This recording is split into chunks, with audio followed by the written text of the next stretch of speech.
ဤလောင်မတ်ကတော့တဘာဝအလျောက်ဖြစ်ပေါ်လာတဲ့ကဘာမြေကြီးမဟုတ်ဘူးဖရာသခင်ဖန်ဆင်းရှင်ဆိုတာရှိတယ်လို့သူကတော့လက်ခံထားတယ်လို့ပြောခဲ့ပါတယ်ဆိုတော့ဒီအကြောင်းအရာနဲ့ကျွန်မပတ်သက်ပြီးပြောချင်တာကဖန်ဆင်းရှင်ဆိုတာအမှန်တကယ်ရှိပါတယ်ဆိုတဲ့အကြောင်းကိုသူကလည်းပြောသွားတာဖြစ်ပါတယ်ဒါကြောင့်ဖန်ဆင်းရှင်ကအမှန်တကယ်ရှိပါတယ်အဲ့ဒီရဲ့ဖန်ဆင်းရှင်ကိုဘယ်သူကဖန်ဆင်းတာလဲဆိုတဲ့မေးခွန်းကိုကျွန်မကိုတော်တော်များများမေးတာရှိပါတယ်ဒီမေးခွန်းက logic အရာမမှန်ကန်တဲ့မေးခွန်းဖြစ်ပါတယ်ဘာဖြစ်လို့လဲဆိုတော့ဖရာသခင်ဟာဖန်ဆင်းရှင်ဖြစ်ပါတယ်ဖန်ဆင်းခံရတဲ့သူမဟုတ်ပါဘူးဖန်ဆင်းခံရတဲ့သူဆိုတာကျမတို့လူသားတွေစကြဝဠာလောကကြီးကမ္ဘာမြေကြီးကဖန်ဆင်းခြင်းကိုခံရတဲ့ object တွေဖြစ်ပါတယ်နော်ဖရာသခင်က subject ဖြစ်ပါတယ် subject ဆိုတာပြုလုပ်တဲ့သူ creator နော်ဖရာသခင်က creator သူ့ကိုဖန်ဆင်းတဲ့လူဆိုတာမရှိပါဘူးသူ့ရဲ့ဂုဏ်ပုဂ္ဂိုလ်ကဖန်ဆင်းရှင်ဖြစ်တဲ့အတွက်ကြောင့်သူ့ကိုဒါတခြားလူတယောက်ကသူ့ကိုဖန်ဆင်းမယ်ဆိုသူကဖန်ဆင်းခံဖြစ်မှာပေါ့ဖန်ဆင်းရှင်မဟုတ်တော့ဘူးလေဒါကြောင့်ဖရာသခင်ကိုဘယ်သူဖန်ဆင်းတာလဲဆိုတော့မေခွန်းကလုံးဝမှားယွင်းတဲ့မေခွန်းဖြစ်ပါတယ်ဖရာသခင်ကအစဉ်အမြဲကဘာကြီးမသိရှိခင်အရာခတ်သိမ်းမသိရှိခင်မှာတည်ရှိနေတဲ့ဖရာဖြစ်ပါတယ်နော်ဆိုတော့ကဘာမြေကြီးကတဘာဝအလျောက်ဖြစ်ပေါ်လာတယ်လို့ယုံကြည်ထားကြသူများကိုကျွန်မပြောချင်တာကကဘာမြေကြီးဆိုတာတဘာဝအလျောက်ဖြစ်ပေါ်လာတာမဟုတ်ဘူးဖရာသခင်ဖန်ဆင်းထားတာဖြစ်ပါတယ်အဲ့ဒီဖရာသခင်ကကိုယ်တိုင်ကပဲသူ့အလိုလိုဖြစ်ပေါ်လာတဲ့သူဖြစ်ပါတယ်ကျွန်တော်နားလည်အောင်ပြောရမယ်ဆိုတဘာဝအလျောက်ဖြစ်ပေါ်လာတဲ့သူဟာဖန်ဆင်းရှင်တပါးတည်းပဲဖြစ်ပါတယ်โอเคဆိုတော့နောက်တစ်ခုအနေနဲ့ဘယ်အချိန်မှာဖန်ဆင်းတာလဲဖန်ဆင်းရှင်ကိုဘယ်အချိန်မှာဖန်ဆင်းတာလဲဆိုတဲ့အကြောင်းအရာနဲ့ပတ်သက်ပြီးမှလူတွေအတွက်ပဲအချိန်ဆိုတာကိုဘုရားသခင်ကသတ်မှတ်ပေးထားတာပါ။ तू ကကောင်းကင်နဲ့မြေကြီးဖန်ဆင်းပြီးတော့အလင်းနဲ့အမှောင်ကိုဖန်ဆင်းတဲ့ချိန်မှာအလင်းကိုတော့နေ့ဖြစ်ပါစေအမှောင်ကိုတော့ညဖြစ်ပါစေဆိုပြီးမှအချိန်ကာလတွေ तू ကသတ်မှတ်ပေးလိုက်တာပါဘုရားသခင်ကိုယ်တိုင်က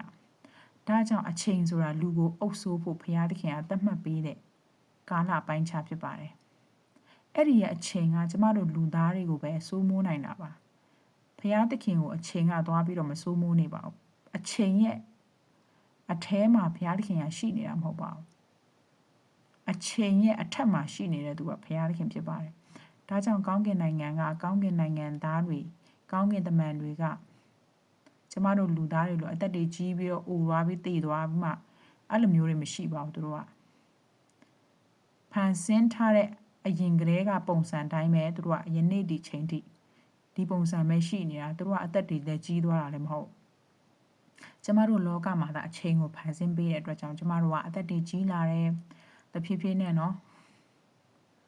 အိုလာတယ်နာလာတယ်တည်သွားတယ်လူတွေကကောင်းကင်နိုင်ငံတော်မှာအိုချင်းနာချင်းသေချင်းမရှိတဲ့နေရာလို့ပြောထားတာကျမ်းစာကဒါကြောင့်အချိန်ဆိုတာမရှိဘူးဆိုတာရှင်တို့နားလည်ထားရတော့မယ်ကဘာကြီးကလေပတ်နေတဲ့ချိန်မှာအချိန်တွေကကုန်သွားတယ်ကဘာကြီးကလေပတ်နေလို့တည့်ရပြီးတဲ့အချိန်တွေနေရောက်လိုက်ညရောက်လိုက်ကုန်သွားပြီးတော့ကျမတို့တွေလည်းအသက်တွေကြီးလာပြီးတော့အချိန်တန်တော့တည်သွားတာနော်ဒါကဘာကြီးထဲမှာရှိနေလို့အချိန်ကကျမတို့အုပ်ဆိုးနေတာကောင်းကင်နိုင်ငံတော်မှာဖရာသခင်ကအုပ်ဆိုးတာအချိန်ကဖရာကိုမအုပ်ဆိုးနိုင်ဘူး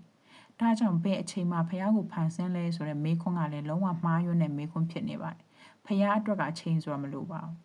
အချိန်ကသူ့ကိုမအုပ်ဆိုးနိုင်လို့ပဲသိထားဖို့อ่ะဒါကြောင့်ကောင်းကင်နိုင်ငံမှာဘယ်သူမှမအိုဘူးမနာဘူးမသေးကြဘူးအစဉ်အမြဲဒီပုံစံတိုင်းပဲရှိနေတာသူတို့မှအချိန်ဆိုတာမရှိဘူး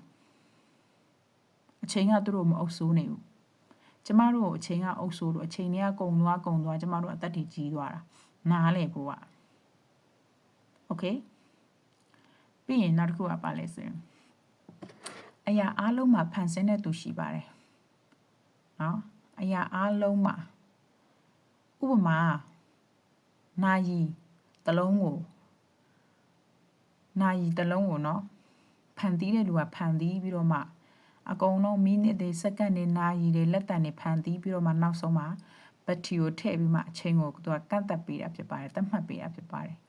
အဲ့ဒီလိုပဲဘုရားသခင်ကလည်းအရာအလုံးဖန်ဆင်းပြီးတော့မှသူကအချိန်ကိုသူကသတ်မှတ်ပေးတာပါနားလည်လား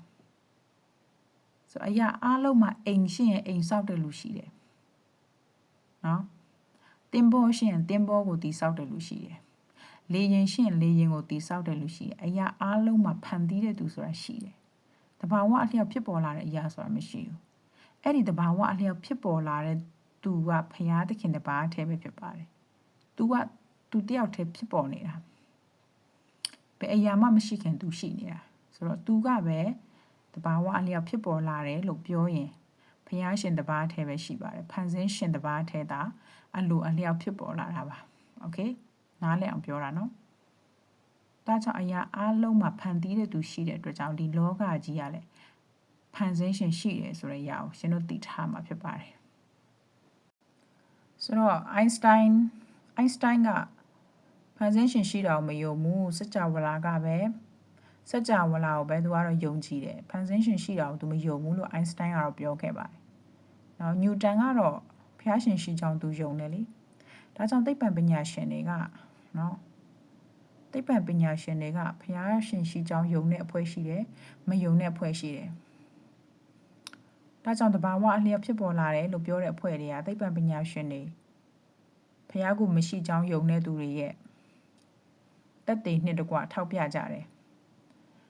အဲ့ဒီအရာနဲ့ပတ်သက်ပြီးကျွန်မနည်းနည်းလေးပြောချင်တာကကျွန်မဗီဒီယိုရှေ့လို့မရလို့အမှန်က